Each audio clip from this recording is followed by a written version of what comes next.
Man and machines. What is it that makes us so obsessed with them? We tinker, we polish, we caress. We love them. And yet, you know, the engine that's probably had more influence on the history of the world this century, the most simple, the most powerful, the most reliable engine in the history of engineering is very much the Cinderella of the piece.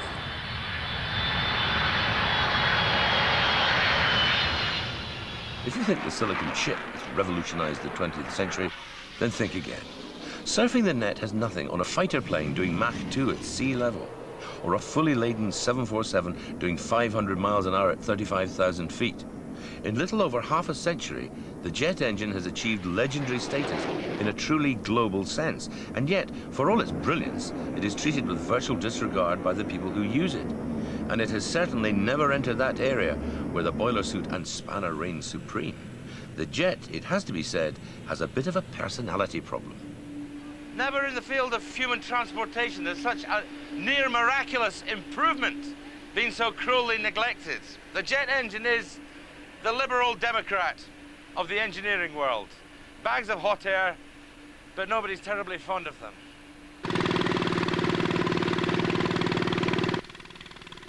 But the amazing thing is that had it not been for the efforts of one man, we might not have had the jet at all. A young RAF cadet and motorcyclist called Frank Whittle. Back in the 1920s, getting around was all about oily smells, filthy hands, and plotting your trip from one garage to the next. And we're not just talking motorcycles here. This is the Avro 504. It was the basic training plane for fighter pilots between the middle of the First World War and about the late 20s. It's made of wooden spars and ribs covered in cloth and then doped. It runs on a big piston engine which is lubricated by castor oil, and the engine had two settings, on and off. It's interesting, but it's not exactly what you'd call sophisticated.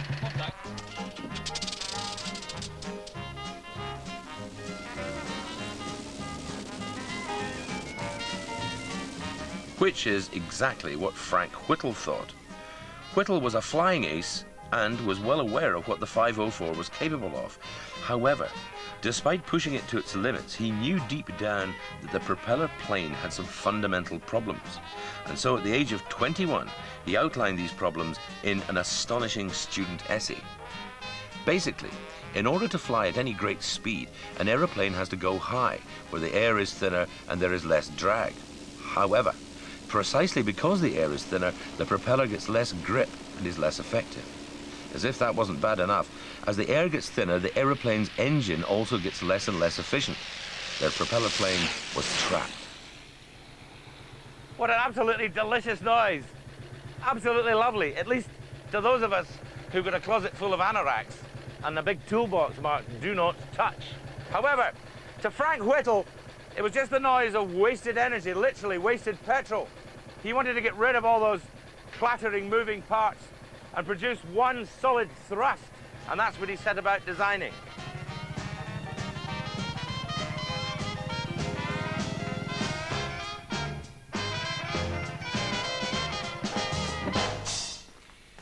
Now, kiddies, don't try this at home.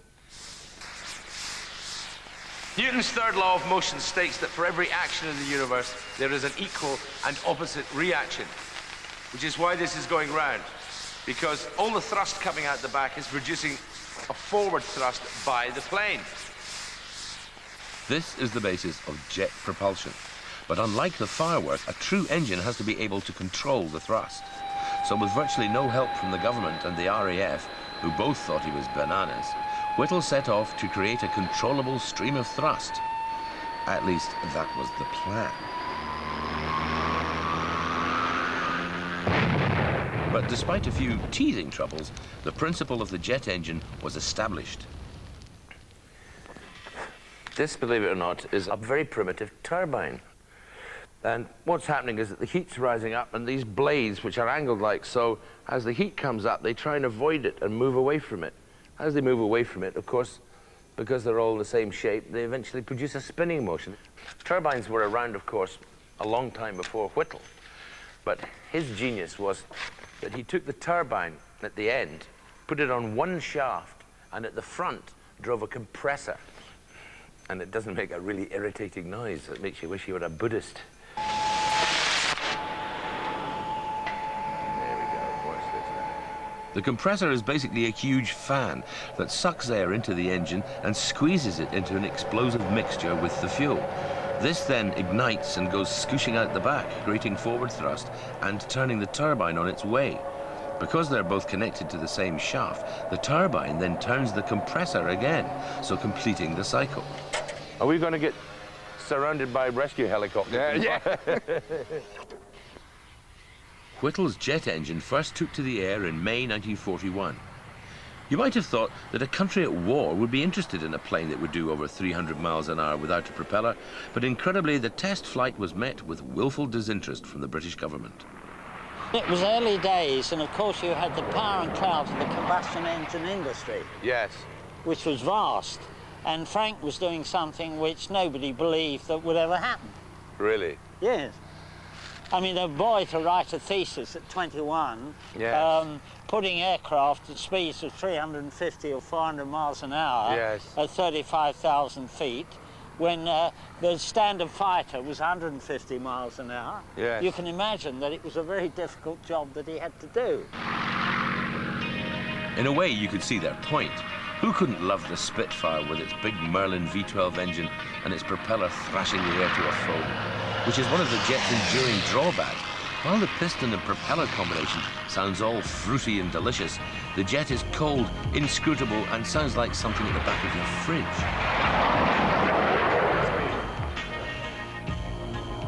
By the end of the war, the government relented and ordered up a squadron of Gloucester Meteors, the first jet plane to be enrolled in the Air Force. But even then, the response from the pilots was less than enthusiastic. The thing I found about the Meteor, of course, was that if you were in a typhoon or a tempest and you opened the throttle wide, yes. it kicked you up the backside, the yes. aircraft. You yes. went woof! Yeah. Not so. Really? I've always been a bit of a propeller fan myself, but you know what they say, don't knock it till you've tried it. Well, that's about right, isn't it? Yeah. You see what I mean? Every time I get the chance to do something remotely butch, they make me wear a silly hat. It's a conspiracy. Yep. Gas mark 5 for half an hour. Yep, let's do it.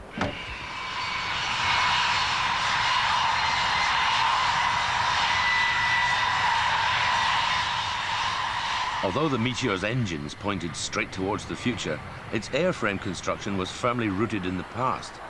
The bodywork is pure 1940s with lots of wires and wooden bits, more of an MG than a Mazda. Accordingly, it has to be flown with a certain amount of respect. No showing off. Or at least that's what I was told.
The early Meteors may not have won many friends amongst the propeller boys, but it wasn't long before the jet found its feet.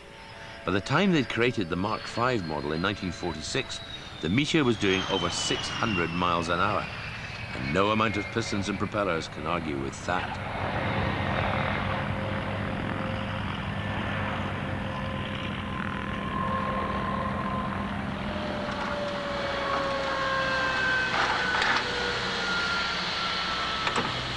Can we go for another spin, mister? I've got another 10 shillings.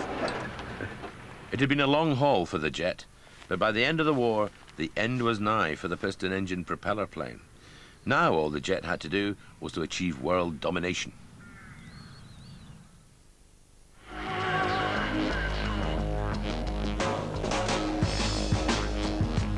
During World War II, the Allies' open secrets policy meant that the Americans got to see the jet engine.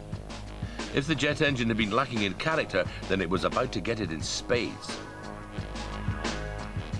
This is the Pratt & Whitney J57, the engine that took the world into the jet age. This one jet could develop thrust equivalent to 15 Spitfire engines. Up forward here is we have the inlet. That's where all your air it enters the engine. Okay, as it comes through this section, it's got a compressor section, and it's taking the air and compressing it down. And when it comes into this portion, it's diverting it into the burner section. This is the burner section. And all around here, you got cans that got flame in them. Right. The flame is contained, and it comes down here, and it hits into the turbine section. These are turbine wheels in here, which help assist the compressor turn. Because there's one shaft, so the turbine accelerating makes the compressor go faster, which makes the turbine go faster. It just helps to do that. Basically, the Americans took Whittle's jet and added sex. The F-100 Super Sabre, or the Hun as it was warmly known, was introduced to the US Air Force in 1950, fitted with a J-57. On its first flight, the pilot took it up to 35,000 feet, opened the throttle, and smashed through the sound barrier. The first plane ever to go supersonic in level flight. And it was thanks to a feature that was to inspire schoolboys the world over.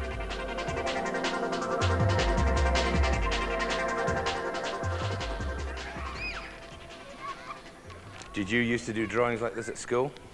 Go on, own up. One of the salient features of these drawings was always a big flame coming out the back of the aeroplane. Which brings us, conveniently, to one of the more snazzy developments of the jet engine. Now, those of you who've been paying attention will remember that we have our combustion here, which burns and scooshes out the back, driving our turbine, which, along this shaft, drives our compressor, sucking in more air, then we can burn more fuel through the turbine faster and faster and faster and faster and faster. It got so good that the old compressor was producing so much oxygen that some of it would come scooshing out the back end. Now, some boffin noticed this and thought, hello, and decided to start squirting fuel in. This is where the afterburner started. There were little nozzles all the way down the back end here, which squirted extra fuel in at the back end here, a little igniter here, and effectively it worked like a rocket. It just came flying out the back like that, produced tons and tons of thrust.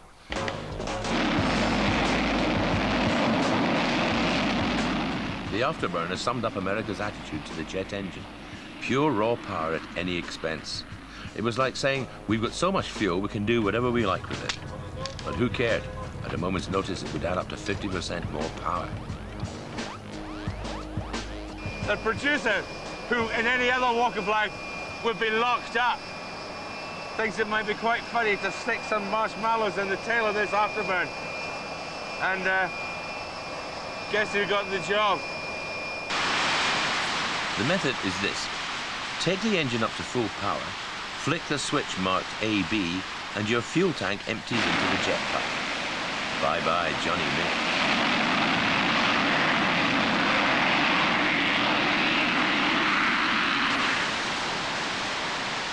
The J-57 with its afterburner ensured America's aerial dominance in the 50s and soon became the ultimate power unit for peacekeeping in the West. Things must have looked pretty rosy from the United States. However, there was a small detail that had gone awry. When the British government had sent the jet to the Americans, they also sent a few to the Russians, so there wouldn't be any fighting, so to speak. Oh dear.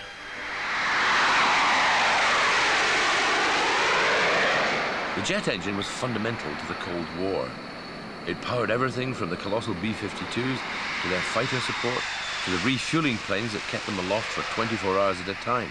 In Vietnam, it allowed the bombers to operate from such a range and height that the planes were not visible or audible from the ground.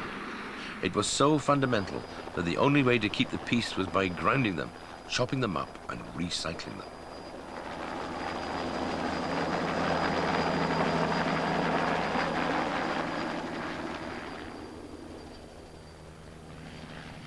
This is the American Military Aircraft Recycling Center, where the jets get turned into dog food cans. It's an inglorious end for these mighty planes that once dominated the skies, but tough. It's a real dependable engine. I watched them on the B-52s and on the F-100s and the 86s and the old thuds in Vietnam when I was there. But this is where the old airplanes all come to die. The scrapyard marked the beginning of the Strategic Arms Limitation Agreements between America and Russia.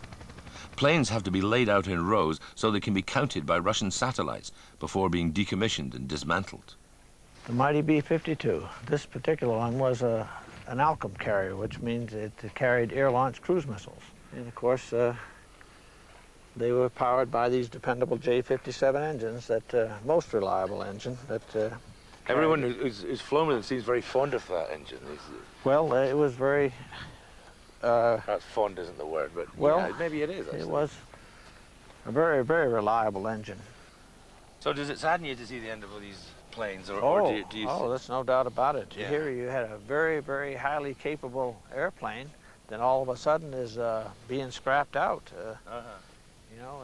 But in a sense, I mean, the speed and power of the jet engine totally changed the way wars were fought, and meant that B-52s and their fighter escorts could leave Washington and be back in time for cheers.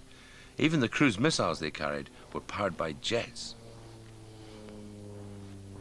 So I think we can conclude that the jet engine is a good thing when you're going to Marbella to get pissed for a fortnight, and a bad thing when it's carrying bombs to be dropped on people.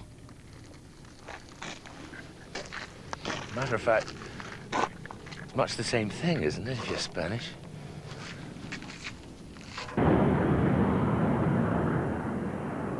But the jet's greatest impact was yet to come in commercial travel. And it was here that arguably the jet's most invisible but greatest asset came to the fore: reliability, which is possibly the most important thing you can ask from an aeroplane engine. It always kind of irritates me when people bitch on about how bad airline food is, as if sitting eating at 35,000 feet in a tin can wasn't a bit of a miracle in itself. And I think one of the ways people reassure themselves about flying and the fact that it is sort of unnatural is not to think about it, and not to think about the fact that it's a machine, and not to think about the fact that originally it was iron ore and bits of rubbish lying 20,000 feet under the ground. But today we're going to think about it a lot. Believe it or not, this is a jet workshop. It couldn't be further from the oily recesses of a garage. The atmosphere is more like an operating theatre. These are guys who take their work very seriously indeed, and when it comes to holiday time, you can be glad they do. It's precisely because the engine is so simple that a fault can be utterly catastrophic. It either works perfectly or not at all. So, this is a very delicate operation then, John. After the parts have already gone through visual inspection and analytical, where we measure the dimensions and seals, they come in here, and then we do this type of inspection for surface cracks only. Right. And I have a couple pieces here that I'd like to have you help me out, and let's wash them and Let's see how it goes then. see how it goes. Okay. I think these are made for a smaller man than me. Why does this all seem so familiar? So we shoot our Zyglo like this, and then we let it sit with the Zyglo on for 30 minutes. So we give it a pre-rinse. So cleanliness really is next to godliness in the machine shop, isn't it? And then to get off all the big stuff, we put it in our emulsifier, which gives it a cleaner finish. Okay, it's all washed off. Let's put it in the oven and let's see what it looks like. If you think this is all a bit over the top, think again. The component failure that brought down the Sioux City DC-10, one of America's worst air disasters, was traced back to a defect the size of a grain of sand. After the part is cooled for 5 minutes, then we put it in underneath the black light. Right. And as you can see, this piece has a couple cracks in it.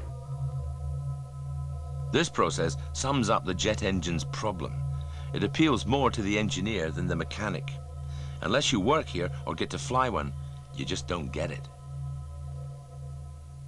Of all the engines in the world, the jet engine is the one that seems to have the least kind of passionate following, really, doesn't it? Yeah. I mean, compared with... You know, to be honest with you, you know what I think it is? I think a lot of people cannot see the actual jet engine the working. Workings, yeah. They can't see like a prop jet. They can see propellers going, so they feel safe. Yes. With a jet engine, you don't see that.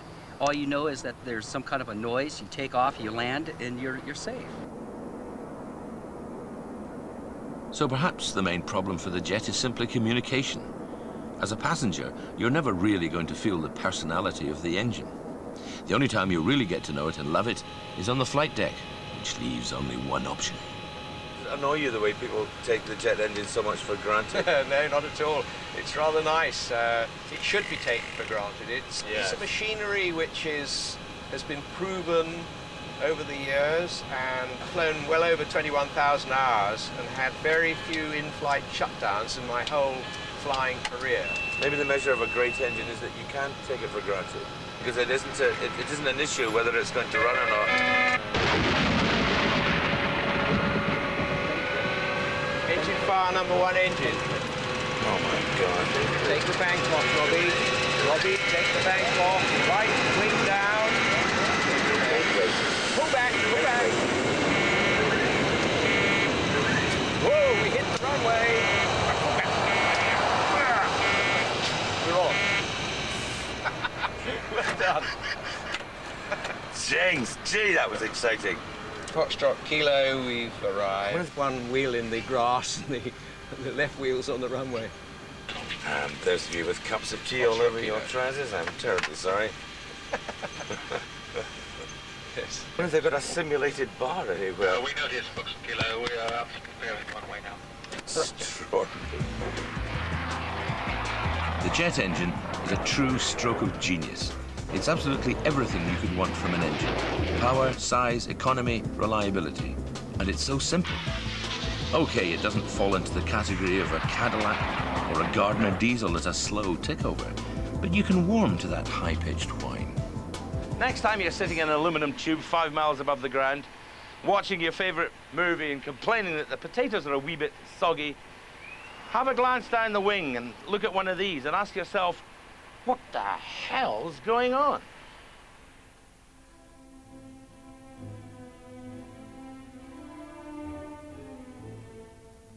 Next on 4, reverse thrust for early morning countdown.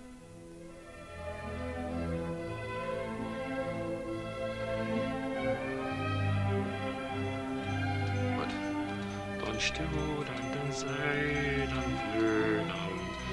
Noel an einen 15 Stüden Süden ein Wünschten den Jesus Mund unten Feinden für Wünscht je sein Präsenz unter sind sie.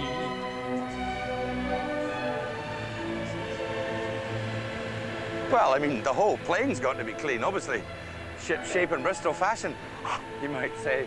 La, la, la, la, la, la, la. It's very like my wife, actually. Doesn't it, dear?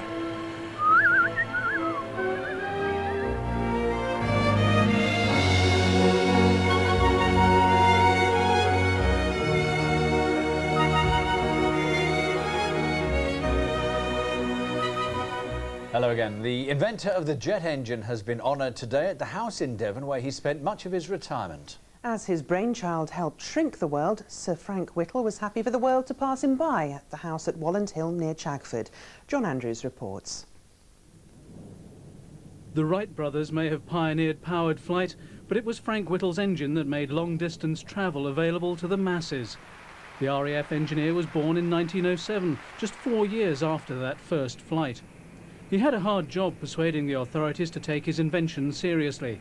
But in 1941, the tiny Gloucester Whittle E-28 prototype finally proved the days of pistons and propellers were numbered.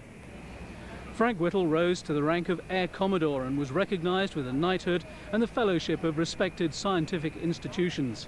He retired here to Walland Hill near Chagford at the age of 55 and stayed here until 1976.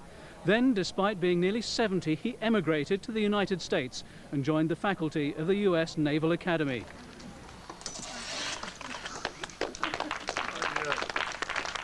A plaque was unveiled on his former home today by his younger son, airline pilot Ian. He was a pilot, not just an engineer, and I became enthusiastic about aeroplanes. I didn't have a bent for engineering, but I became an RAF pilot. The RAF's top engineer, Air Vice Marshal Peter Scott, and the Deputy Lord Lieutenant of Devon, former Air Chief Marshal Sir Michael Steer, were there to witness the event. I certainly had no idea that he'd lived here for 12 years or so, and out of the blue I got this letter from the Lord Lieutenant's office asking if I'd represent the Lord Lieutenant this afternoon. Of course, I was honoured and delighted to be involved. An RAF Jaguar jet flew over in tribute. It took just half an hour to fly the 300 miles from its base in Norfolk, thanks to the vision and determination of the man who once lived here. And thank you. And after the break, more jets in our skies. A dazzling display by the Red Arrows over Newquay. And is this the legendary sea giant Morgar?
Let's stay airborne every time you get into a modern aeroplane. It's thanks to one man. Sir Frank Whittle invented the jet engine in the 1930s. What isn't widely known is that he spent many years living in Devon. As Philip Lote reports, an event today has put the records straight.